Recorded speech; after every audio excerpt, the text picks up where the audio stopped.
Hey everybody, you're listening to a Page Screen and Beyond podcast. If you like this kind of content, you can find us at Facebook, Twitter, Instagram, and YouTube. This week we discuss Marvel's audio podcast series, Gwenpool Strikes Back in a new 1 of 5 comic run, Crank Yankers gets a reboot, Willem Dafoe and Robert Pattinson's Lighthouse trailer, Xbox going mobile, and a PC side-scroller mystery game called Dark. With a Q. Drinking at a bar. People sing that. Song. People know Asher Roth too. Never graduated college. But that's a clever song. Yeah. You're splitting hairs right now. All right. First up, we have Method Man enters the podcast adaptation of Marvel and Stitcher. It's Marvel's Marvels. Marvels. Because it's owned by Marvel, but the comic is called Marvels. Yes. So we got a bunch of different... Well, if you're not familiar with this type of podcast, definitely check out Wolverine. You can listen to it for free on Marvel's website. It's audiobook. I mean, really. It's an audiobook. It's pretty self-explanatory. Calling it a podcast seems silly. I know. Yeah. Well, it's because they want to do it as a series. So in that strict definition of a series, audio series is technically a pod. You could call it comic radio. Yeah. Old-timey radio. It's like a serial of a 4-run comic series that already happened. It's just an audiobook version that's like serialized. Yeah. They're stretching 4 into 10. Yeah. You could call it an audio comic book series, in a way. That would kind of like roll more off the tongue for me. Yeah, calling it a podcast feels weird to me, because they're not talking about the material, they're doing the material. Yeah. It's a radio And I feel like comic. a podcast is more like you and your friends discussing the thing rather than performing the thing. Right. That's true, but I don't really think you can call it an audiobook either, because do they really narrate that much, or is it just the No, it's actors not acting it narration. out? It's Yeah. like a story. Yeah, that's what I thought. So it's not even like one person doing the multiple voices of the characters. It's straight up like multiple people acting as characters in an audio only format.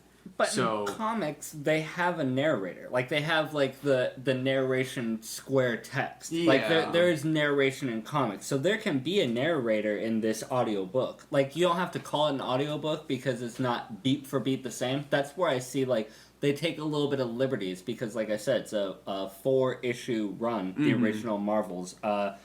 Quick plug right here. here. It's a 25-year anniversary of the Marvel comic that was made by Kurt Busiek and Alex Ross.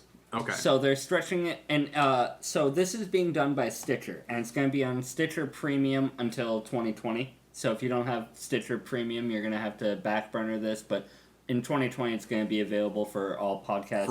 I'm sure it's going to be available on SoundCloud and iTunes and all right that stuff. After a while, but to get the jump on it, you have to have Stitcher Premium, and then well, Stitcher has all the production value. They know exactly what they're doing when it comes to this type of stuff. So I'm not sure how long each episode is going to be, but we have 10 episodes. Well, and the Wolverine one I think was like a half hour. Yeah, it's like a half hour each.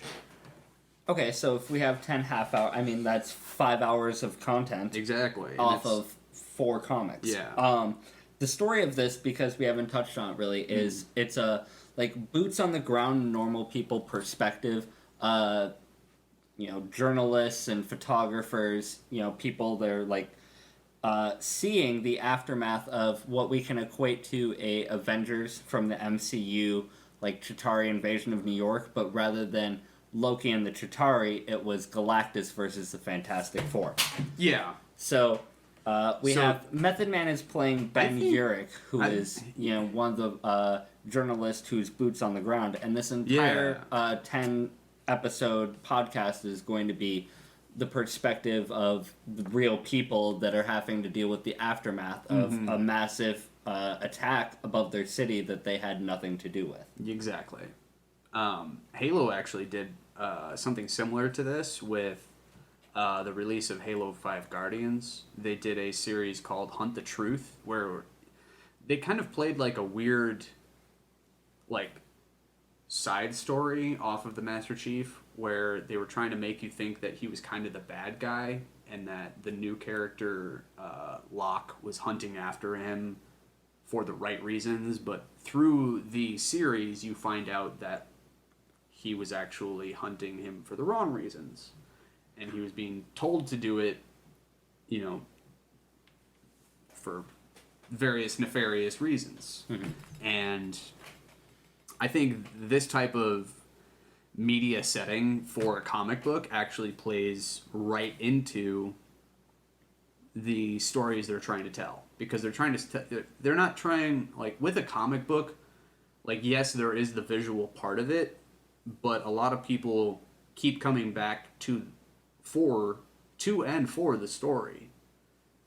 Like, yes, there are some of those like comic book readers who will come back because they love the art design and that stuff, but majority, from what I found, people come back for the little nuggets and the little Easter eggs and the little like bits of information that you wouldn't get necessarily from, say, a full-on Avengers movie. Right. I'm going to kind of play devil's advocate here because I'm kind of on the other side of the fence where this is the equivalent of reading a novel to me, and I have the utmost respect for novel readers, but when I am reading words on a page, I kind of get lost in the sea of text. Mm-hmm. This is almost like white noise of storytelling for me. Like, I am very much a visual experience kind of guy. Yeah. And not to take anything away from people that have the better imagination, they can, you know, piece everything together in their mind, but like associating things immediately visually with what I'm reading or listening to, it helps me, you know, pick the pieces up and fill in the blanks much quicker as opposed to getting lost in a sea of text I totally forgot. Or getting kind of blanked out in the We also haven't introduced ourselves for this podcast yet. Hello, I'm John Tubbs. I'm Keegan Lagervall. I'm Josh Olson. All right. Now that we got that out of the way, sorry. Yeah, no, I mean, that's the long and short of it, in my opinion, is like, I'm stoked on this in principle. Method Man being involved with Marvel, Ben Urich's story of, you know, boots on the ground, you know what I mean, like, the little people seeing what these gods of, you know, powerful capabilities inflict upon them, and kind of puts a more personal... What can you do? You know what I mean, as an individual? It puts a more personal perspective on these types of superhero stories. Like, yes, you can follow the superheroes to a point, and you can kind of connect with them to a point. But, like, actually getting the perspective of someone who is not a super experienced... It's kind of like The Boys. I just finished watching that series on Amazon Prime. Amazon, give me money. I really liked it, and it gives you a completely different perspective on how to look at these superheroes and kind of realize that, like, they're also, in a way, very human and corruptible and corrupted in a lot of ways. And you kind of get, you know, bantered back and forth between who to believe and what to believe. But I don't know. I think, you know, putting the reader or the listener in this case into the shoes of someone who's experiencing it, you know, fourth or fifth hand and trying to, like, put the pieces together themselves is, I don't know. It's just entertaining to see that type of perspective being brought into light. It'd be really cool to see a movie, as, you know, as much as I just talk shit about movies, but, like, maybe following, like, something like The Boys, but where you start off with someone who's just ordinary and then something crazy happens to them out of nowhere because of a superhero, and kind of sticking with them throughout the whole thing. Maybe not even a mystery, but, like, just kind of following them as someone who's dealing with something extraordinary that came out of nowhere into their life. I mean, that's absolutely what happens in The Boys. The Boys, yeah, but, yeah. And in Marvels. I mean,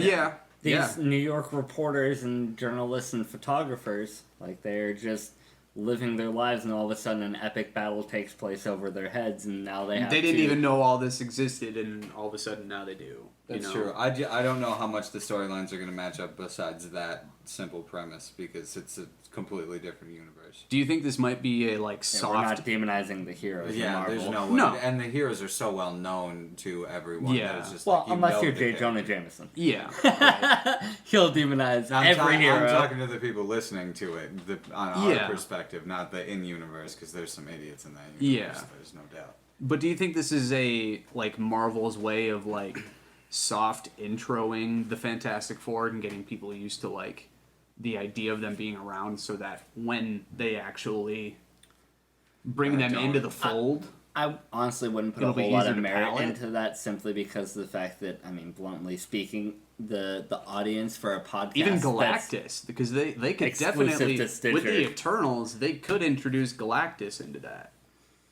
I don't know that they're using this as a port to try and No, introduce this is- more This is things kind of into its own MCU. thing. It's a Yeah. 25th anniversary celebration of this comic, an 80th anniversary celebration of Marvel as a whole. So, Yeah. I mean, it's It's kind of their looking way back of on like yourself and bring it to a new medium. Because, trying to like do you said, something the a little new, Wolverine was yeah. popular, so Yep. they're bringing old And it was medium good. back. And exactly, so celebratory response. Yeah. This is, like you're saying, a perspective we don't normally get. and also don't fix what ain't broke. You know, if something's working out well and it's popular, you know, build Your- off of it. Your ace So, in the hole is the fact that Spider-Man's involved in this. Yeah. Like, it's Fantastic Four predominantly, but Spider-Man is Spider-Man a big New does York make- character, yeah. so he is involved. He's gonna be in there, and I And hope you could take the Fantastic Four out. you Spidey could even can bring handle it. Doctor Strange in there if you, You wanted break to. my heart I on know. a regular basis.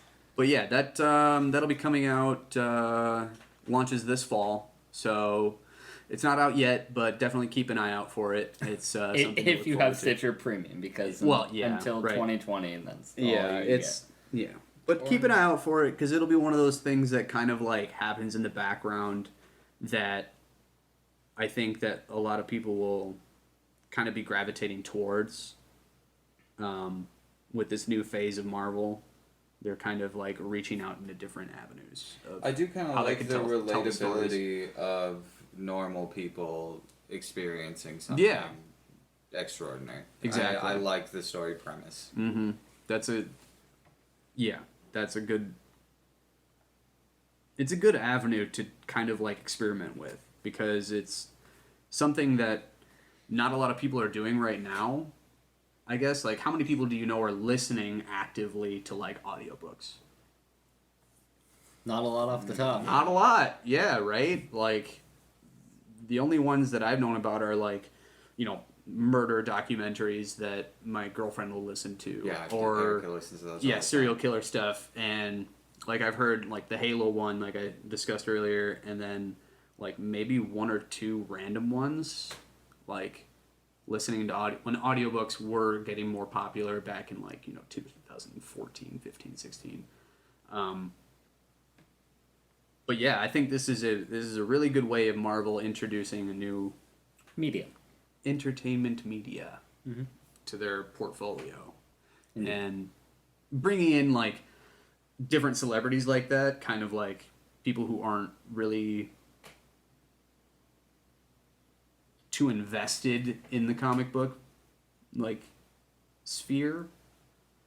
People who we don't usually like. If you hear Samuel L. Jackson's voice on a Marvel podcast, you're gonna know it's Nick Fury. You know what I mean? But having someone who's not really too in the universe already to have come into this new medium, it just adds another reason for you to want to listen to it. So, Agreed. yeah.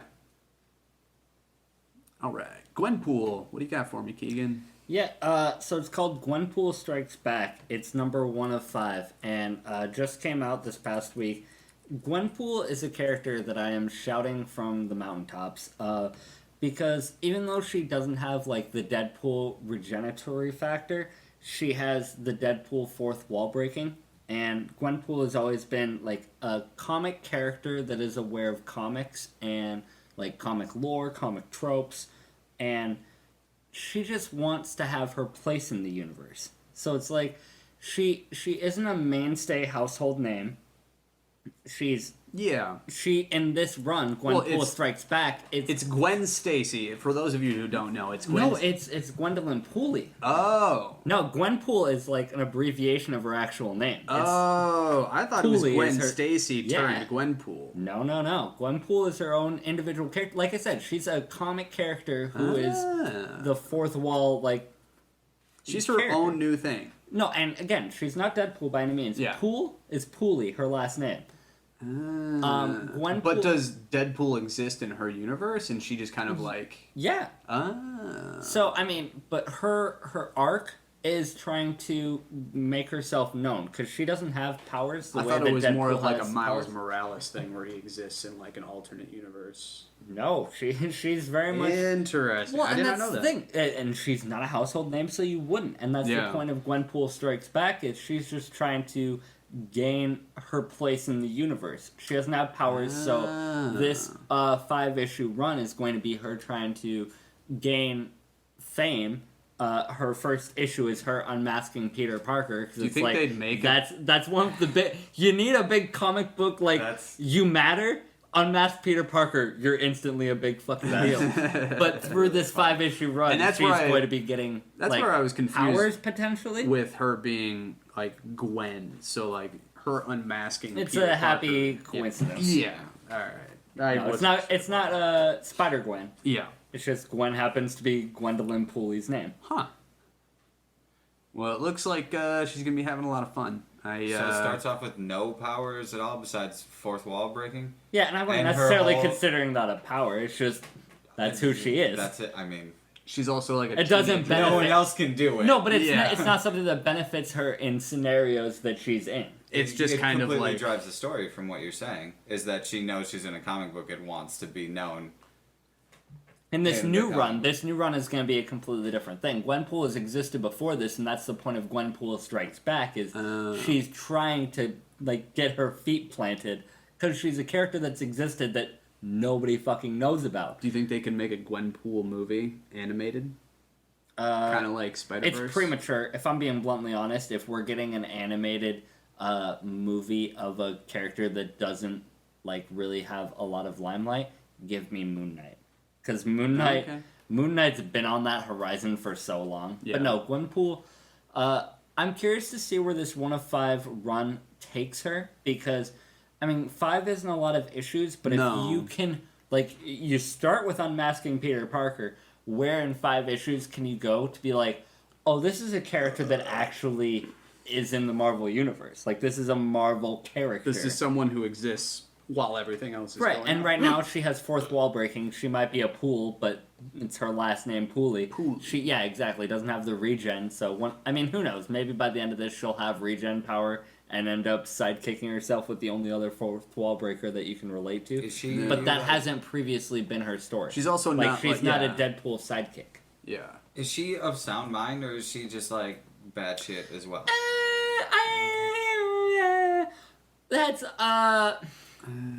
she's not yellow boxes crazy. Yeah. Like she's Okay. not hearing multiple voices, but she's a little goofy. She's goofy. She's a little off center. Yeah, I guess nobody is completely right But on track. no, I wouldn't call her like loony bin. I would call her quirky. But you would call Deadpool Not- Looney Bin Indeed. Yeah. Oh, for sure. for sure. No, There's that's why I said multiple- yellow box crazy. Basically, she's like. I just took a scroll through the book that he had, and basically what I can tell is she's not schizophrenic or like multiple personality. Like she's not talking to people, but she's definitely talking to herself. Because she's a fourth wall breaking character. Like Yeah. she's and it's kind of like a Deku in My Hero Academia. Okay. Like reviewing the knowledge of what you have to yourself. Like Okay, talking yeah, to and yourself out loud. Yeah, That's fine. It's quirky for sure, that's cool. I like that. but it's a by little- no means a power. Yeah. Okay. Sounds plenty interesting Yeah. for me. I can't wait to see what they make of her. Like, that's why I had other comic options that I could have gone to this week. Gwenpool being able to matter, like, to a bigger audience I could see is important to me. I could see like a Gwenpool cartoon on Comedy Central. Honestly. Like, Unfortunately, my knee jerk is we're probably getting Squirrel Girl because she Toonami? has more of a name at this I know. point. But like, But no, I mean, if not Squirrel Girl, I love Gwenpool to death. but you could put Gwenpool on Toonami and it would be great. Like, people would flock to it, I think. And again, you'd have to explain to your audience pretty early on that it's like, this isn't Deadpool. This isn't Deadpool. But who knows where she could end Like, up interacting down the road. You could even put Yeah. that in the first episode, like, this isn't your Deadpool story. Right. Like, Hell, any- she could yeah. tell you. Yeah. Listen, I'm not Deadpool. Exactly. Just like Deadpool did in Deadpool, where he's like, and I am no superhero. Mm-hmm. Yeah. Or I'm super, but I am no hero. Like, that type of thing. They could totally do that. And it would fit. Yeah. That's the beauty of Fourth Wall. Yeah. Alright, so next we got Cranky Anchors getting a full reboot on Comedy Central. Speaking of Comedy Central. So, I watched Cranky Anchors as a child, and it definitely helped me mature. Let's get out of as the a- way before getting too deep into this. as a This small new adult. Crank Anchors is coming out September 25th. September 25th, so Right it's around the coming corner. out literally in about a month. Just over a month, it's going to be coming out. Now, if you're familiar with Cranky Anchors, you'll be happy to know that they're bringing on multiple different people, including Keegan-Michael Key, I'm sure, Tiffany Haddish. Nick I'm Kroll. sure Dave Chappelle will even fucking make some sort of cameo in this. Maybe. Like, it could involve damn near every comic that you're familiar with. But if you're not familiar with Cranky Anchors, it is a series involving Muppet-like characters making crank phone calls to real people. It's very similar in the vein to, like, Jackass, but phone-based, where they kind of play pranks on people. And then the show involves Muppet-like characters. Instead of actual people making... Like, the people are making the phone calls, but the characters on screen are Muppets. Yeah, they're acting out what the character would be doing. Would be doing in that scenario that they're calling for the person. So, it's... I would highly suggest looking up, like, Cranky Anchors Best Of, because it'll give you a very good idea of what this show is about. It's very adult content. It's very sweary. It's very, you know, you shouldn't be listening to this if you're a small child, but at the same time, you should kind of be listening to this if you're a small child. I'm taking the firmest stance Because against this. it's a Muppets show, so if your child watches it, they're not going to be totally scarred for life, unless they're showing vagina and penis and boobies and nipples and all that fun stuff. But even then, it's so like ridiculous that you like. Even I didn't get it. I can admit, as a child, like I saw it at first, I was like, I don't get it. What is this? And then you start watching it more, and you start getting, you know, the gist of it. So I'm a full-grown adult, and I'm going to take the firmest stance against you on this because crank calls were never funny. Like I disagree. I Cra- also disagree. Of course. Have you ever heard "You Kick My Dog"? Bart Simpson at Moe's Tavern wasn't funny. Hey, Crank- don't you talk shit about Bart Simpson in Moe's Tavern. That was the defining crank caller of our generation. Yeah, and crank calls aren't funny; they're annoying. You know what really If you needs get them, but if you're not getting them, it's fucking hilarious. I get the jokes. It's just annoying. Like it's unsolicited humor that comes off as off-putting. I've never been a fan of crank calls, but you know what? This reinvigorates me because not puppets but stop motion animation.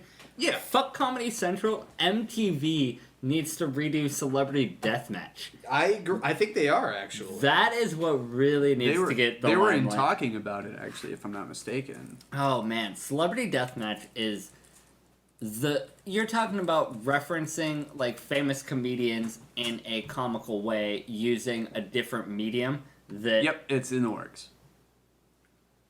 That is exactly what we need. Featuring Ice Cube set to star. So, What? okay. We are getting everything. Right. That Have we want. your cake and eat it. Okay.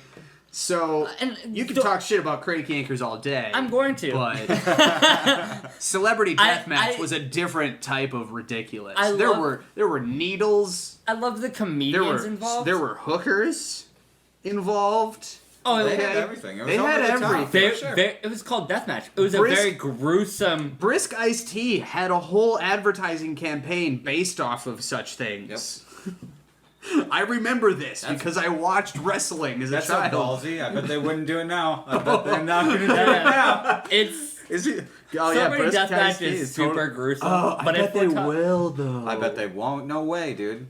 People will get offended, and then nobody will buy iced tea anymore. Everybody will switch to coffee, and they'll be fucked. Who's buying Brisk Iced Tea though right now? I only know one person who buys Brisk Iced Tea, and he's the type of person who would watch Celebrity Deathmatch on the regular Fair enough. I don't because drink he's a Brisk trashy iced person. That hurts my feelings. You're talking about Frank calling strangers and calling me trashy. Hey. This is fucking absurd. It's an absolutely trashy show. There's no argument against It's all absurd. It's It's people in a death match being trashy until one of them's fucking dead. Yes, until someone dies. The whole premise is to be as trashy as At least possible in Crank until someone's Yankers, dead. at least in Crank Yankers, you can go an episode without someone dying. Yeah, pretty much every I episode. was gonna nobody say, I'm pretty dies. sure there was hepatitis C in Celebrity Deathmatch in some way, shape, or form. I don't know. With prank calls, it has to be clever enough to be funny. Yeah. If you just call somebody and you're like, "Is your refrigerator running?" Yeah, no, it's there like, has I'm to gonna be- kick you in the face. Are you kidding me? Right. Yeah, motherfucker. you can have good comedians telling funny jokes. Just do it in a different medium. No. Why? There's a certain funny thing about the unsuspecting getting pranked. Yep. And it's innocent. It's kinda- not it's gonna like- hurt these people. It's like punked. Yeah, You know? but Punked was way funnier because you're actually like seeing the effect you're having on the people rather than But just... you can hear the effect. It's the You same. it's concept. the frustration in their voice that you really want. It's the you need to stop calling here, okay? And the ability to try and remain professional while something absolutely ridiculous is going on. It's funny. Yep, 100%. And then trying to like keep the character going with the story while you're on the phone with the person freaking out. Like, Were you ever prank called? Like, did somebody prank call you? Because I've been prank called I've been multiple prank times, and called. it doesn't bother me ever. I've been prank called. I've also been text bombed when text bombing was a thing. Mm-hmm. And yeah, it's annoying when you get it. No, I don't have a problem I with agree. it from like a victim standpoint of like, oh, prank calling made my life terrible, but it's like This it's just ruined my day. right. It's just it's not as amusing to me as similar jokes in a different format. It's dick and fart jokes for, a different media. Basically. You know what the better version of Crank Yankers is? Shorties watching Shorties. When it was stand-up comedians doing a cartoon bit of their like stand-up bits where you're visualizing Yeah. what they're talking about in their stand-up bit. Yeah, I It could. still gets the same comic, and childish like background. So Rooster Teeth does that. But you don't have like civilians getting annoyed. Like that's the thing, is like I by proxy get annoyed for the people that are getting annoyed. Oh. It's like okay.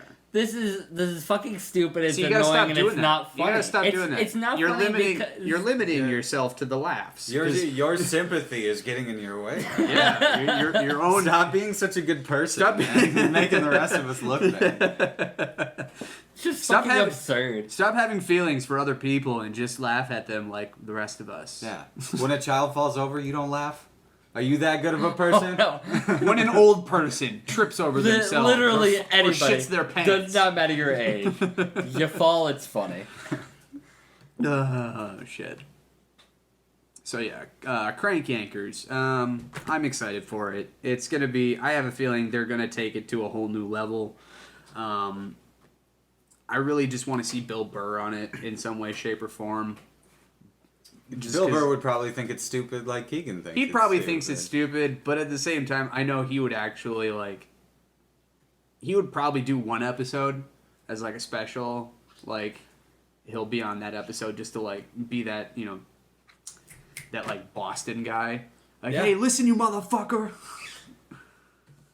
Yeah, it doesn't have to change much, and he'll just get mad because that's what Bill Burr does. Just have him be that mad guy. He just gets mad. Just, hey, I fucking called you, bro. I got the problem here. Yeah, I think that's really just all I want to see. I want to see Dave Chappelle, Bill Burr, and Joe Rogan on it. That's just my personal. There's gonna be, of course, I'm sure, a bunch of different episodes with different celebrities and comedians and stuff, but that's really all I want to see. Just because I love those three people. I'm gonna rewatch Shorties. Watch some Shorties. So do I now. I think I've only watched like 1 or 2 episodes of it. So good. Nothing's stopping you. What else we got? The Lighthouse. That's right. October 18th. Is that October? Okay. October 18th. Willem Dafoe, Robert Pattinson, set in New England in the 1890s. This movie is, like you said off top, completely black and white, or at least from everything we've seen from the trailers. It is a very interesting character piece from the looks of it. 2 lighthouse keepers try to maintain their sanity while living in isolation on a remote island off the coast of Maine. Yeah, I mean, that's the thing, is you live on a lighthouse to make sure that you keep the beacon going. Like, you gotta keep the light on. Right. So you're keeping people safe, but you don't know how long you're there because apparently the madness kicks in when you're just in isolation for so long. Isolation itself, just being in a place either with one other person or alone, your mind, like, I think this is going to be a lot like Shutter Island in a way, where it's like your mind starts to play tricks on you and make you like believe certain things or a certain way to help you cope with your situation.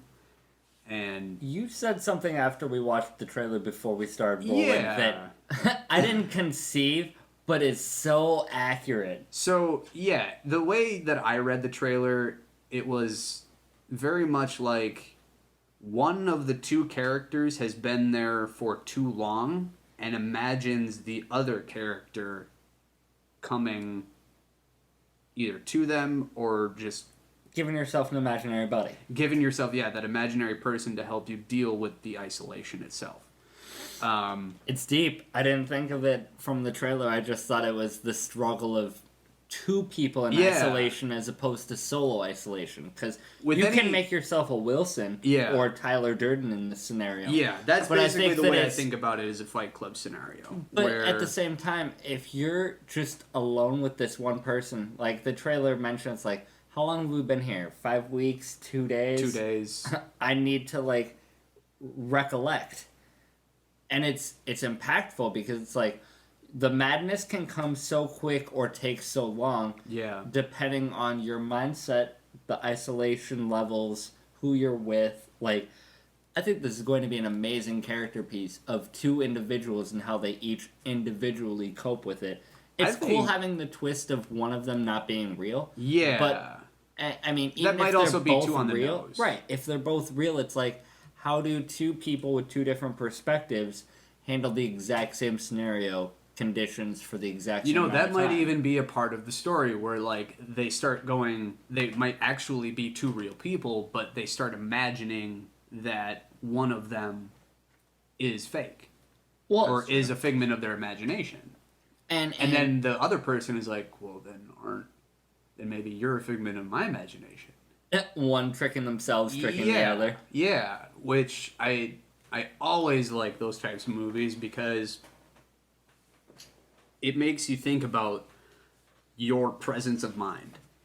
And it makes you really realize that, like, people, when put in stressful situations, like, the mind can become so powerful that you don't even realize that you're tricking yourself into believing something so that your mind can keep your body going, basically. And keeping the light on, I think, is a very good metaphor. It's a concept I struggle with on the regular. Yeah. If we're being blunt. Yeah, and keeping the light on is just like it.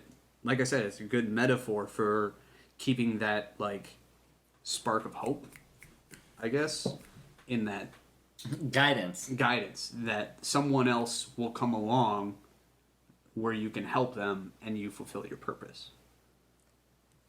It's so deep it hurts my I know, soul. and this movie is going to be astounding. It's going to be gut-wrenching and beautiful. I think it's going to be one of those movies that like is very, very, very, very introspective, and like it makes you think about your own life and what, like, are you isolated or are you not?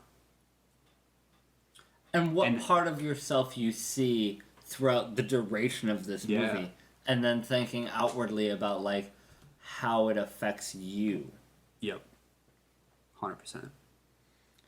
Yeah, it's a lot. I'm excited for it. I love those types of movies. Shutter Island, for one, being, and of course Inception. Any kind of mind fuck movie, I'm in. I'm just in for it. I think I have a contractual obligation to burp every episode because I've done it. So I'm going to have to write that into my next contract. Next, we have Xbox. They, I don't know where it came out on. I think it was Twitter. I think I found it on Reddit. But Xbox has filed a patent for a mobile device controller that fits essentially around your phone and makes your phone a Switch-like device where it has like the controller on either side and then the screen in the middle. If this patent is fake, it's a pretty good one because I've seen a lot of patents in my life and this looks pretty real. And I know that Xbox has been rumored to be working on a mobile like competitor to the Switch. And I know that they've been really hinting at wanting to take Xbox to a mobile, or at least to like expanding it to PC, as well as like being able to play mobile with your friends. So with their whole idea of like bringing games to the cloud and cross-platform play, I think that something like this could be extremely possible, actually. It looks to be the size of, maybe a little bigger, of the NES controller, maybe even like as big as a Game Boy Advance. You guys remember that? Oh, yeah. Mm-hmm. Yeah, somewhere in that size, and then it's got the joysticks. It's got everything the Xbox has, except for on each pad, it looks like it has an Xbox button on each one. So I'm gonna be very blunt. At first glance, this seemed very knockoff of Switch to me, but then upon further inspection and us, having pre-recording conversations, it seems a lot more to be its own thing. Where, even if you take apart the fact that not each part of the controller, like if you put the two pieces into your phone, each piece is in its own Joy-Con. You can't operate each side of the controller independently. yeah. So this is, and having the phone be the part of it is a cool addition that, again, if I'm being blunt, I don't see necessarily the purpose of integrating your phone into your gaming.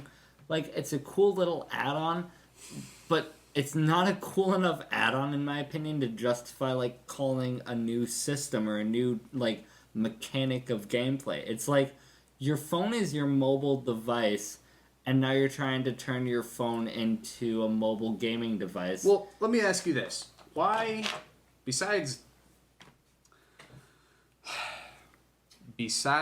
actual, like, GPS navigation, why would iPhone or Samsung or whatever put in gyroscopes where you can move it around?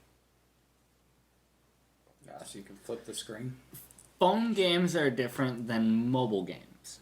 I agree. There is an element of difference in the way that a game on your phone plays to a game on a console. However, there are some games where you can, like Fortnite and PUBG and maybe even Rocket League, where you could play using motion of some kind. And this seems okay. So if we're gonna have high resolution screens and crazy processors in our phone, why not use them for mobile gaming?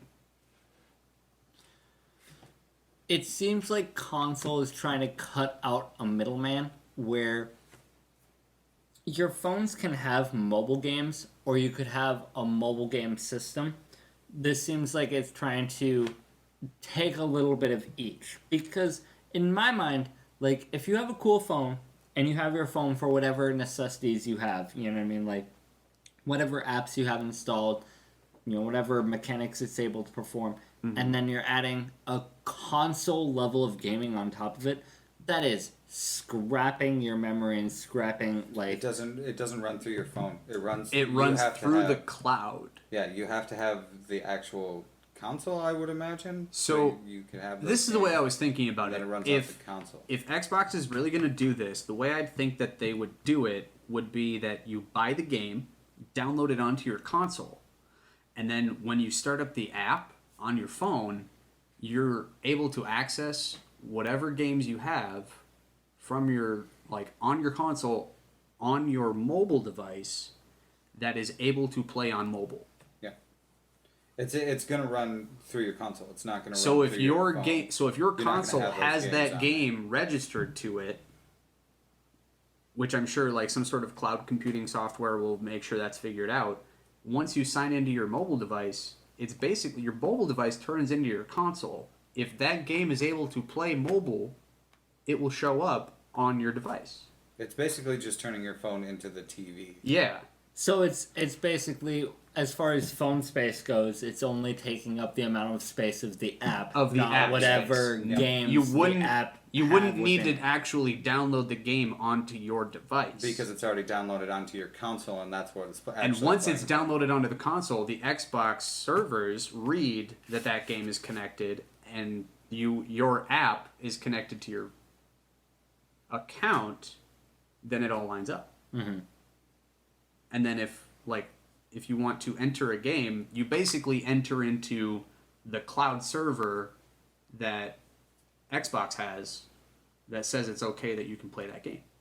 Potentially. That's the only way I think that it could work. Right. Well, I mean, it works on PlayStation by running your PlayStation. Yeah. It runs your PlayStation, and your phone communicates with your PlayStation. Yep. And then you're playing through the PlayStation. There's a latency issue that happens with the way it's set up. That's okay. That's just like that's internet. That's basically just connectivity, like latency, like just lag. Yeah. But that'll improve with 5G and just gigabyte internet speeds. Like that will basically fall by the wayside. Okay. So basically, what I'm thinking is, you could have this controller, right? Say like in your backpack, and if you bring your controller and your phone to like a friend's house, you could play with your friend on PUBG online with your phone, and you could play in the same room. Yeah, I don't believe this is going to be advertised as like a console. It's going to be advertised as like an add-on. Yes. Let me hit you with a follow-up question with all of that It'll in be mind. probably like $80 to $100. That's exactly what my follow-up was going to be. Like, you don't charge console prices for this, but what's your like price window for what you're expecting for a controller add-on, a regular to an controller app patch that allows you to be able to play games mobily right now, use it as a wireless connection to other people's games. Well, that's systems. the thing is that I think you can sell it like right now. Wireless control. Well, the Xbox controller, the Pro, the like one with all the switches on the bottom, is $120. I think it's double the price of a regular controller. Okay. So regular controller, just whatever, is $60. So I have a feeling that it'll be somewhere in between that.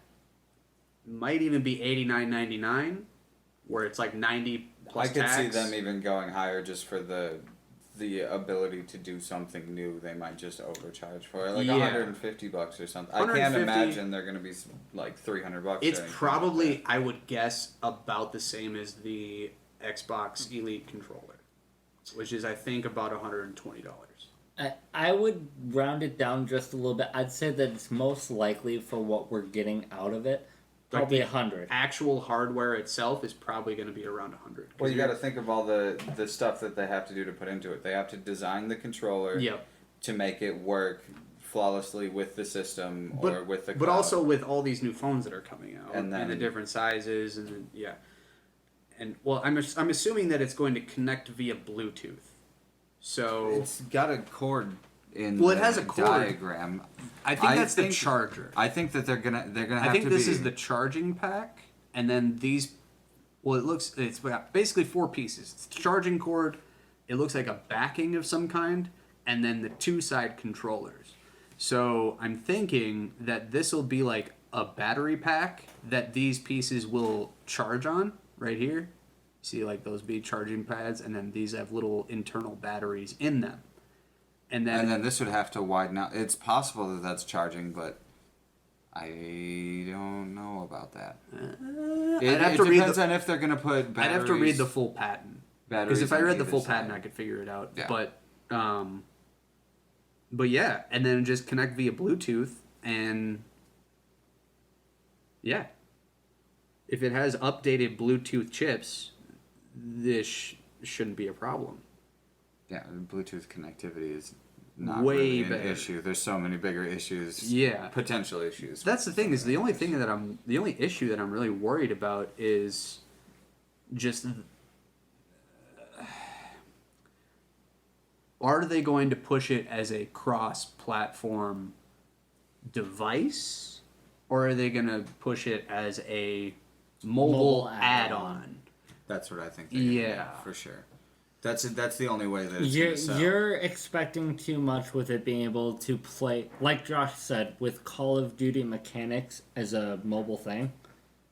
Yeah, that's gonna be. I mean, it's possible that we're making advancements in the ability to play games. Yeah. and Every just day. exist mobily. Exactly. It's crazy. Yeah.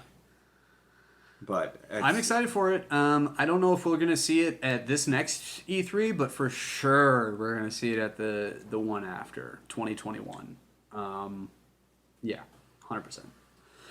I gotta pee. So let's. We work got through one this. one and done. Let's work through this last one.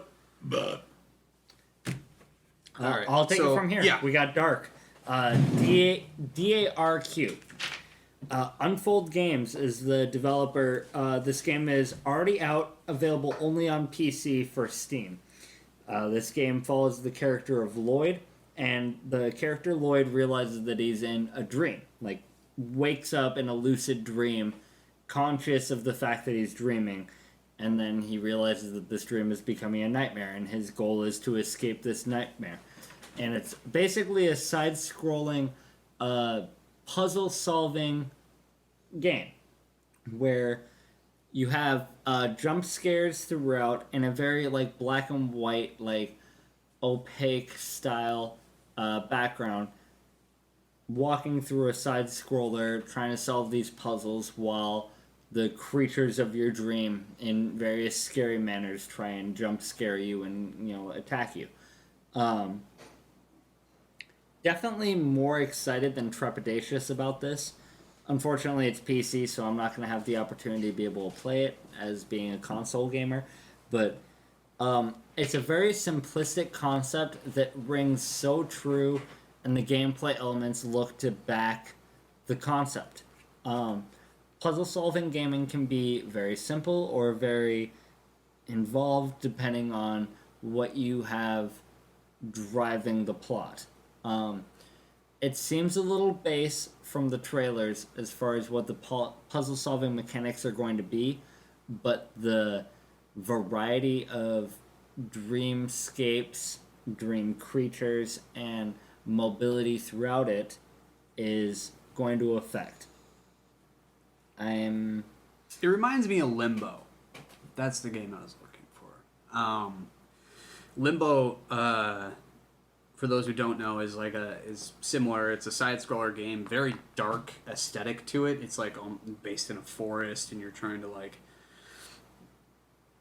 puzzle your way out of the forest, more or less, trying to survive. And there's various big bosses, like a giant spider that'll chase you, and different stuff like that. And this seems more like more 3D, where you're going down and over and up, and it's very disorienting. Kind of like being like at the bottom of the ocean. You don't know which way is up. Well, Yeah, and kinda again, feel. with the whole dark being in a dream, it's tough to be able to, because as you progress through the game, like, yes, you're trying to solve the puzzles, but you're also trying to, like, orientate yourself when things become, like, skewed, or you're encountering strange-looking creatures or environments, or walking sideways up a wall, upside down. Yeah. Yeah, it's really weird. I don't know how it's really strange watching the trailer, because you don't even know how you're gonna play it really when you trial and error. So much trial and error. That has and to a lot be of what jump it is. scares that come with the trial and error. I don't know if this is just controlled by like just the little arrow keys, because it doesn't seem like you have much more to do than travel through the thing. I didn't see the puzzle. Clicking on things. You're think it's searching the whole time. Yeah. Is what I get. There's no like, oh hey, go over left, right, down, left, right, A, B, start, and you'll find what you need. Well, it's And if you find your way it's not there, an action RPG. No. You're not fighting. it's very the much things. like you're not avoiding the things. You're avoiding the things while trying to find your way out of things. right. And that I've played Limbo, and it looks very similar to Limbo in that sense. So if you like that game, it looks like you'll like this game. I'm gonna have to give it a playthrough when I get a hold of a PC. My brother should be building one here for me pretty soon.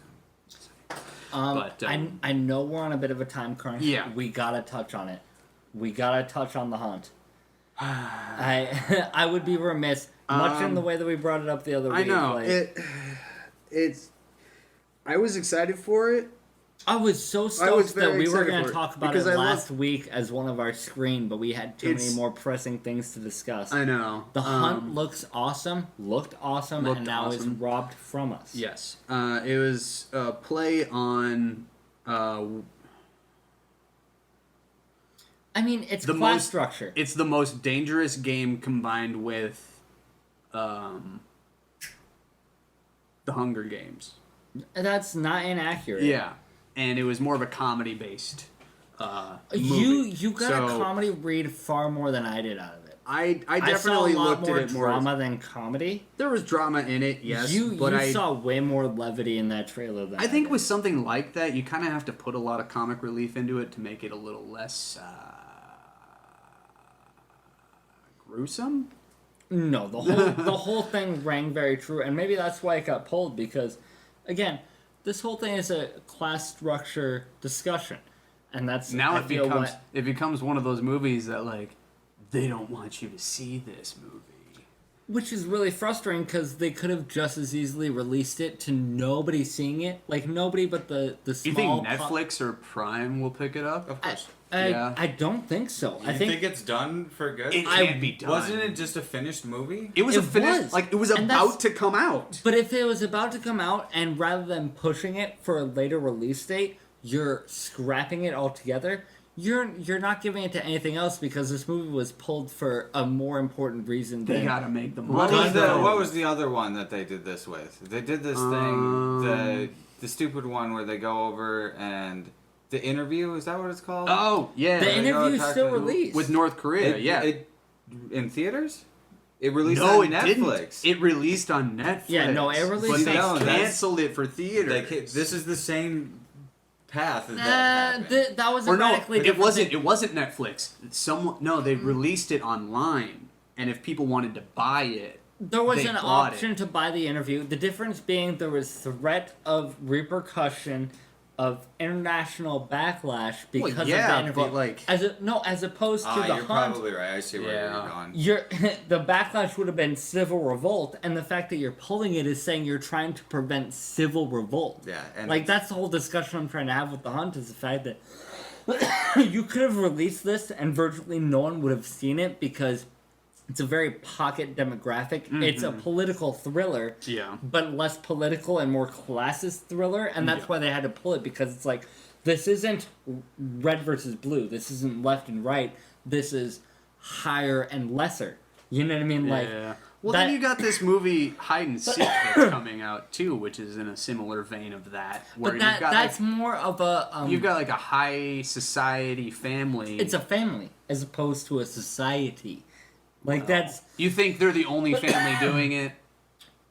I think that's the reason why you could get away with something like The Purge. Yeah. And not this. Yeah. I don't know, man. I think it's just like these shootings happened and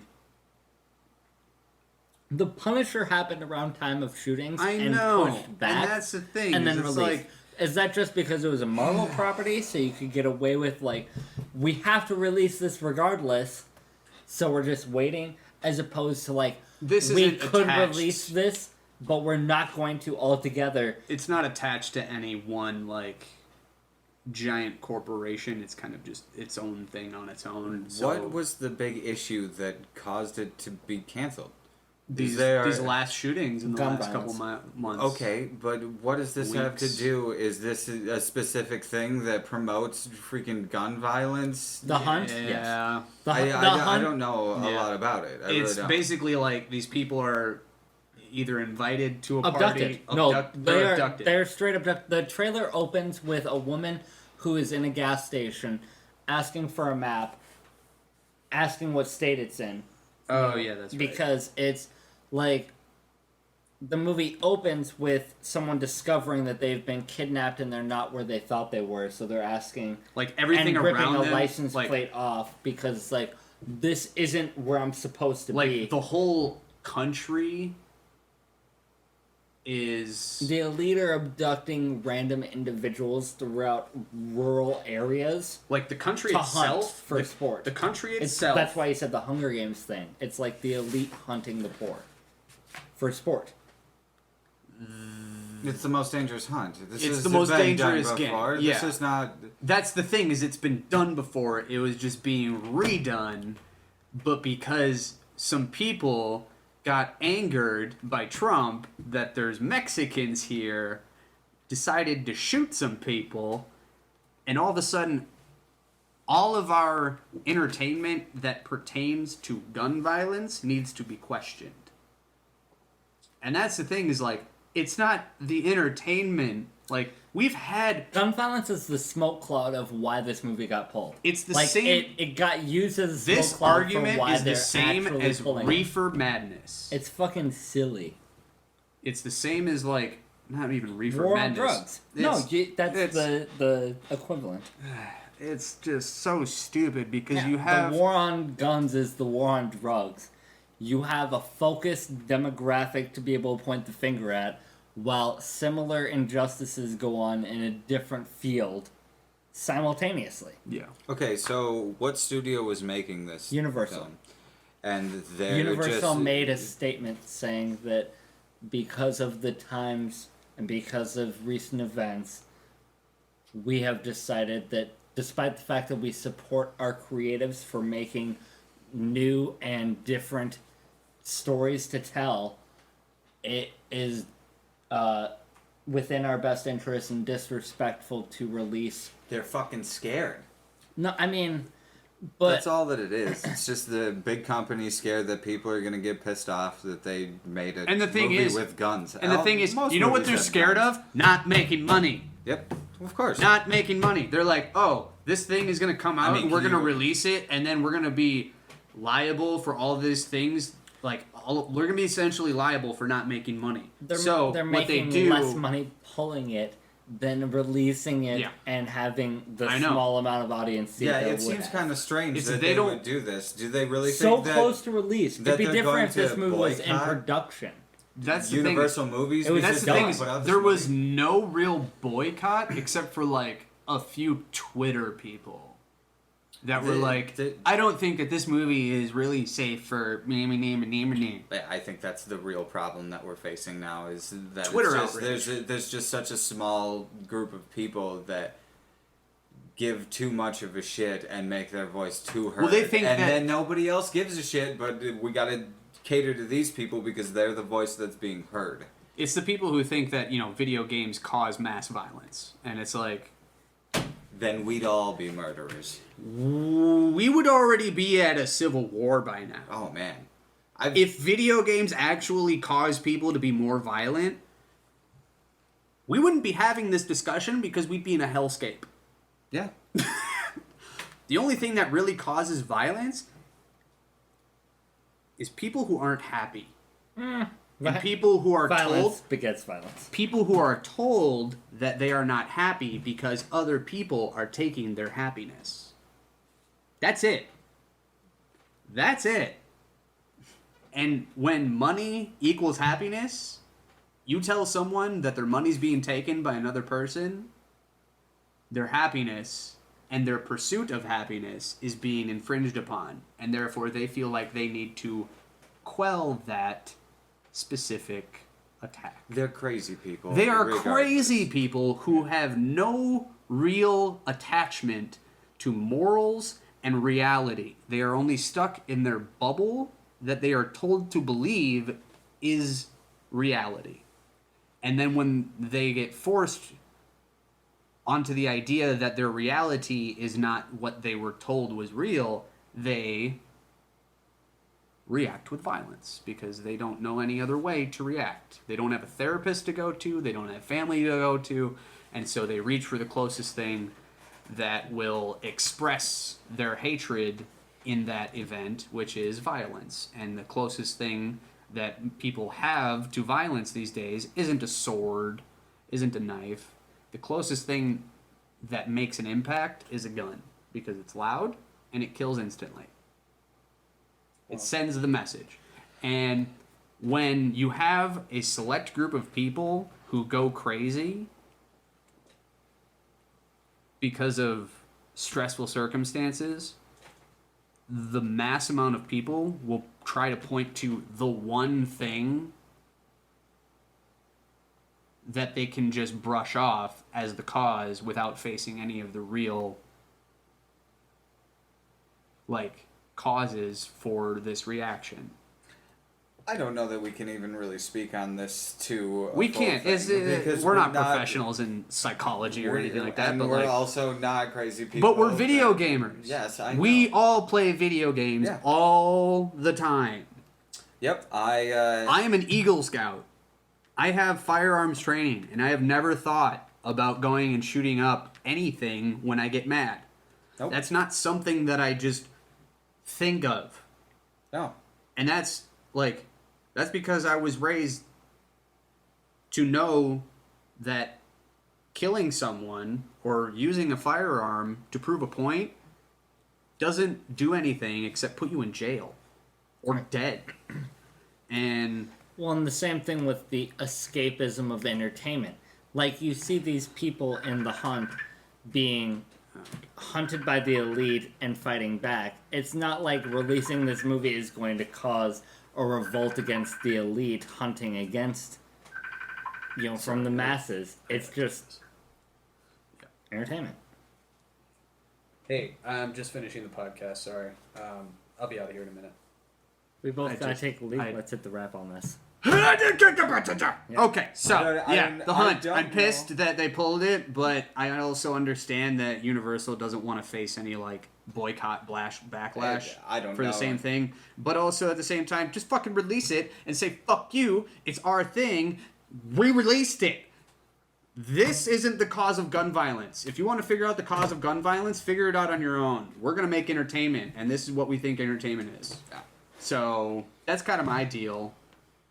Yeah. I know. Sorry. They're just cowards. Yeah. Everybody's afraid of the few small voices that get angry on Twitter, which could be fucking Russian bots for all we fucking know. This is and counter programming. Like, this is You're afraid of people revolting against the elite, so you take a movie about revolting against the elite out of theaters. And now people are going to watch it probably even more.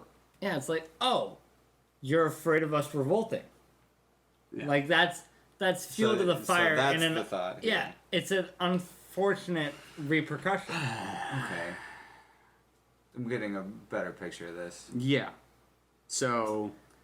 Well, the whole thing is it's not about gun violence because Punisher pushed back. Yeah. It's such a giant cringe. It's a giant sociological cringe where it's like somebody's driving this ship and there's some sort of scared and I don't understand. They're reacting. They're like pre-reacting to the outrage. Cowards, man. Yes. Fucking cowards. Right. All right. Well. If you like this kind of content, be sure to like, share, and subscribe. My name has been John Tubbs. I'm Keegan Longbow. I'm Josh Olsen. And this is Page Screen and Beyond. We'll see you next time. Love you guys. Bye. See ya.